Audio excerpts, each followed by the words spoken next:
बिस्मिल्लाहिर्रहमानिर्रहीम, अस्सलाम वालेकुम। मैं हूं शहबाज चौधरी और आप देख रहे हैं मेरा यूट्यूब चैनल डेली ट्रेंड्स। आज डेट है 27 दिसंबर और आज के दिन मोहतरमा बेनज़ीर भुट्टो जो थी वो शहीद हुई और आज उनकी बरसी थी। बिलावल भुट्टो ने तकरीब से खिताब भी किया और दीगर पीपल्स पार्टी की क़यादत ने तकरीब से खिताब किया। आज का दिन जो सियासी तौर पे हुकूमत पे बड़ा भारी रहा, स्पेशली इत्तेहादी हुकूमत पे, शहबाज हुकूमत पे बड़ा भारी रहा, उस हवाले से कि आज पाकिस्तान मुस्लिम लीग नून के एक MNA चौधरी अशरफ साहब जो थे, साहिवाल से उनका ताल्लुक़ था और उनको एंटी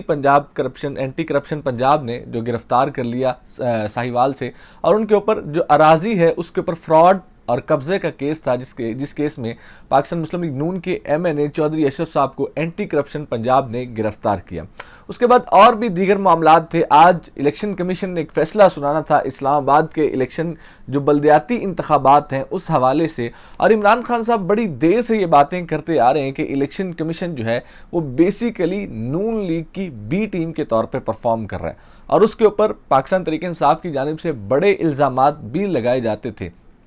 आज जब 31 दिसंबर को वो इलेक्शन होने थे और तमाम जो इलेक्शन कैंपेन थी, तमाम उम्मीदवारों ने अपनी इलेक्शन कैंपेन जो है वो मुकम्मल कर ली थी, और वहाँ पे आके इत्तेहादी हुकूमत जो है, वफाकी हुकूमत, उन्होंने वो इलेक्शन मुलतवी कर दी। उसके ऊपर जो है तमाम जमातें इलेक्शन कमीशन में गई। पाकिस्तान तहरीक इंसाफ ने जाके इलेक्शन कमीशन में उसके खिलाफ केस किया। जब वो समाअत हुई, पाकिस्तान तहरीक इंसाफ के वकील ने भी दलाइल दिए, पाकिस्तान मुस्लिम लीग नून ने, और जो सरकारी वकील थे उन्होंने भी दलाइल दिए। उन दलाइल के बाद एक फ़ैसला किया गया और वो फ़ैसला जो था वो सुनाया गया। वो फ़ैसला सुनाने के बाद से अभी तक पाकिस्तान की सियासत के अंदर खलबली मची हुई है। बहुत सारे लोग इस वक्त ये कह रहे हैं हुकूमत जो है वो इलेक्शन चाह नहीं रही।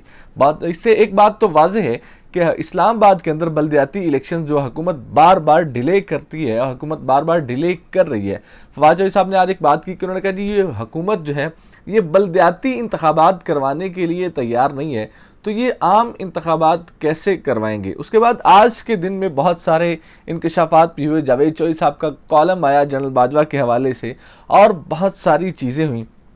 इन सारी चीज़ों के ऊपर इस वीडियो में हम डिटेल से बात करेंगे। सबसे पहले बात करते हैं कि आज का दिन हुकूमत के ऊपर कैसे भारी रहा। सबसे पहले कल पाकिस्तान तहरीक इंसाफ के लोगों ने ये फैसला किया कि हम कौमी असम्बली में जाएंगे, वहाँ KP के हाउस में तमाम अरकान जो है वो जमा होंगे और अपने हाथ से इस्तीफ़े लिख के जो है वो स्पीकर को देंगे। स्पीकर, पिछली वीडियो में हमने आपको बताया था कि स्पीकर जो है वो मुल्क छोड़ कर चले गए। उसके बाद आज का दिन मुआशी तौर पे भी हुकूमत के लिए बड़ा भारी था। वो हुकूमत के लिए तो इतना भारी शायद ना हो, क्योंकि उनकी इतनी सरदर्दी नहीं है कि मईशत को ठीक करना है, या मईशत के हवाले से उनका कोई मंसूबा नहीं है, कोई प्लान नहीं है मईशत को ठीक करने के हवाले से। लेकिन मईशत के हवाले से आज पाकिस्तान के लिए बहुत एक भारी दिन था। पाकिस्तान की मईशत के हवाले से उस तरीके से पाकिस्तान की मईशत नहीं उठ पा रही। पाकिस्तान की मईशत के लिए हर आता दिन जो है वो ज़्यादा बुरा होता जा रहा है और पाकिस्तान की मईशत नीचे जाती जा रही है। उसकी एक वजह यह भी है कि सियासी अदम इस्तेहकाम है और किसी भी तरह से मार्केट के अंदर ठहराव नहीं है। लोग अपना पैसा मार्केट से उठा रहे हैं,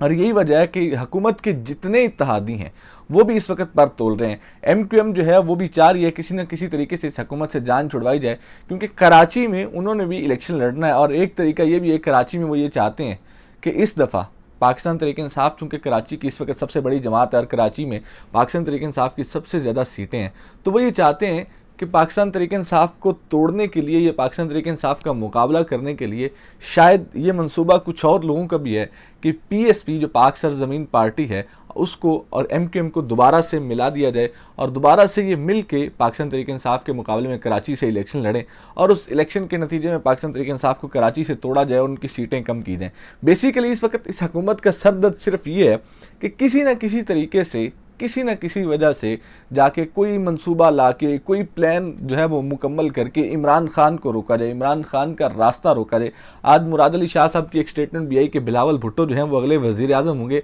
और आज तकरीब से खिताब करते हुए बिलावल भुट्टो साहब ने कहा जी हम और आवाम ये चाहते हैं कि अगले 15 साल तक जो है वो हमारी पार्टनरशिप चले और हम 15 साल तक अगले जो है आवाम की खिदमत करें। शायद पिछले 15 साल जो सिंध में आवाम की खिदमत हुई है उसमें कुछ कसर रह गई है, उस तरीके से शायद आवाम की खिदमत हो नहीं पाई, तो इसीलिए 15 साल और मांग रहे हैं। तो ये चीज़ें सब हुकूमत और आवाम के सामने है, किस तरीके से हुकूमत की जा रही है, किस तरीके से हुकूमत को चलाने की कोशिश की जा रही है। आवाम का किसी को कोई ख्याल नहीं है। रोज़ बरोज़ महंगाई बढ़ती जा रही है, गुर्बत जो है वो मज़ीद बढ़ती जा रही है। लोग जो हैं वो अपनी एक वक्त या दो वक्त की रोटी से तंग हैं। कौन अपनी रोटी किस तरीके से कमाएगा, शायद लोगों को आने वाले दिनों में इस तरह के किसी हालात का कुछ पता नहीं है। इन हालात में हुकूमत का सरदर्द सिर्फ एक है, जितने वफाकी वज़रा हैं, जितने जो है वो सिंध गवर्नमेंट के वज़रा हैं, जितनी भी हुकूमतें हैं, उन सब का एक ही सर दर्द है। चाहे इस मुल्क के ताकतवर हल्के हों, चाहे इस मुल्क की वफाकी हुकूमत हो, चाहे इस मुल्क की इत्तेहादी जमातें हों, उन सब की सर दर्द एक है कि किसी न किसी तरीके से कोई ऐसा प्लान काम कर जाए, कोई ऐसा मंसूबा काम कर जाए जिससे इमरान खान का रास्ता रोका जाए।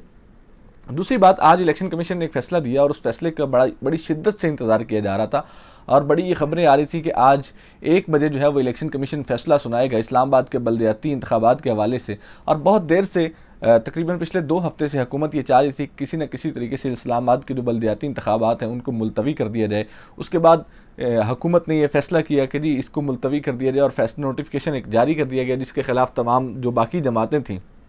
और जितने उम्मीदवार थे, चाहे वो आज़ाद उम्मीदवार थे या पाकिस्तान तहरीक इंसाफ जो थी, वो इलेक्शन कमीशन पहुंच गई इस फैसले के और इस नोटिफिकेशन के ख़िलाफ़। उसके ऊपर समाअत हुई इलेक्शन कमीशन के अंदर और इलेक्शन कमीशन ने उसके ऊपर आज एक फ़ैसला देना था और उस फैसले का बड़ी शिद्दत से इंतज़ार इसलिए भी किया जा रहा था क्योंकि अब हुकूमत ये चाहती है किसी न किसी तरीके से इलेक्शन ना हो। वफाकी वज़ीर दाखिला साहब राना सनाउल्लाह साहब आज उन्होंने एक स्टेटमेंट भी दी कि हम तो ये चाहते हैं कि जितने बल्दियाती इंतखाबात हैं वो आम इंतखाबात के बाद करवाए जाएँ। और इससे पहले जब KPK में किसी सूरत में बल्दियाती इंतखाबात नहीं हो रहे थे या डिले हो रहा था तो हुकूमत ये चाह रही थी कि हुकूमत बार बार ये कहती थी, जितनी भी पाकिस्तान मुस्लिम लीग नून है, पीपल्स पार्टी है, जितनी ये सारी जमातें हैं, वो ये चाहती थी कि पाकिस्तान तहरीक इंसाफ ये जो KPK की हुकूमत है वो अवाम का हक छीन रही है, जो इख्तियारात की मुंतकली है नीचे तक वो नहीं जाने दे रही। अब इस्लामाबाद के अंदर ये शायद जितनी भी इत्तेहादी हुकूमत है ये 27 किलोमीटर की हुकूमत है। इनका जो वफाकी हुकूमत है उनका जो कंट्रोल है वो 27 किलोमीटर तक है और उसी इलाके के अंदर जहाँ ये बैठे हैं, जहाँ इनकी हुकूमत है, वहाँ ही ये इलेक्शन नहीं होने देना चाह रहे। और यही वजह है, उसकी एक मेन वजह यह है कि एक कुछ जो असेसमेंट रिपोर्ट्स हैं, पता नहीं वो किस इदारे की रिपोर्ट्स हैं, वो लीक भी हुई हैं और सोशल मीडिया के ऊपर गर्दिश भी कर रही हैं कि एक बड़ी वजह यह है कि इन तमाम जो जितनी यूनियन काउंसिल्स हैं उन यूनियन काउंसिल्स में से पाकिस्तान तहरीक इंसाफ की जो अक्सरियत है वो वाज़े तौर पे नज़र आ रही है और पाकिस्तान तहरीक इंसाफ की जो जीत है वो वाज़े तौर पे नज़र आ रही है।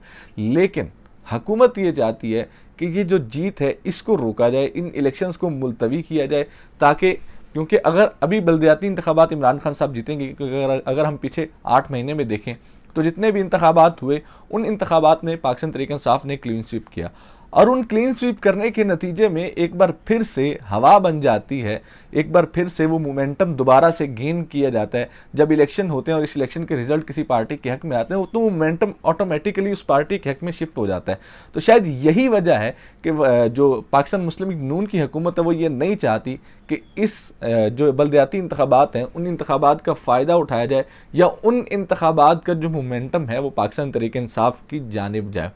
यही वजह है कि बार बार इलेक्शन, और इमरान खान साहब ये कहते आ रहे हैं कि इलेक्शन कमीशन जो है वो पाकिस्तान मुस्लिम लीग नून की बी टीम का रोल अदा कर रहा है और इलेक्शन कमीशन बार बार जहाँ से जैसे उनको पाकिस्तान मुस्लिम लीग नून या वफाकी हुकूमत की जानिब से कहा जाता है वो फ़ैसला सुना दिया जाता है, चाहे वो इमरान खान की नाहली का फ़ैसला होता है, वो तोशाखाना का फ़ैसला हो, चाहे वो इलेक्शन को मुलतवी करने का फ़ैसला हो, चाहे वो इलेक्शन कमीशन के हवाले से या आबादी या हल्का बंदियों के हवाले से हो। तो जिस तरीके से वफाकी हुकूमत की जानिब से कहा जाता है इलेक्शन कमीशन उसी तरीके से फ़ैसला जो है वो सुना देता है। तो ये चीज़ें इमरान खान की जो बातें हैं वो सच साबित हो रही हैं और बार बार इलेक्शन कमीशन जो है वो अपनी क्रेडिबिलिटी ख़राब कर रहा है और दूसरी जानब जो है वो हालात कशीदा से कशीदा होते जा रहे हैं। हुकूमत के जो इत्तेहादी हैं वो अपने पर तोल रहे हैं, अपनी सियासत बचाने के लिए कोशिशें कर रहे हैं और हर कोई यही कोशिश कर रहा है किसी न किसी तरीके से हमारी सियासत बचे। और जो पाकिस्तान तहरीक इंसाफ के इत्तेहादी हैं वो भी ब्लैकमेलिंग पे लगे हैं। वो पाकिस्तान तहरीक इंसाफ से ये चाहते हैं कि कुछ 6 से 7 शहर जो हैं उनके मुकम्मल हल्के जो हैं वो उन्हीं को दे दिए जाए और पाकिस्तान तहरीक इंसाफ उनके मुकाबले में अपना उम्मीदवार ना खड़ा करे।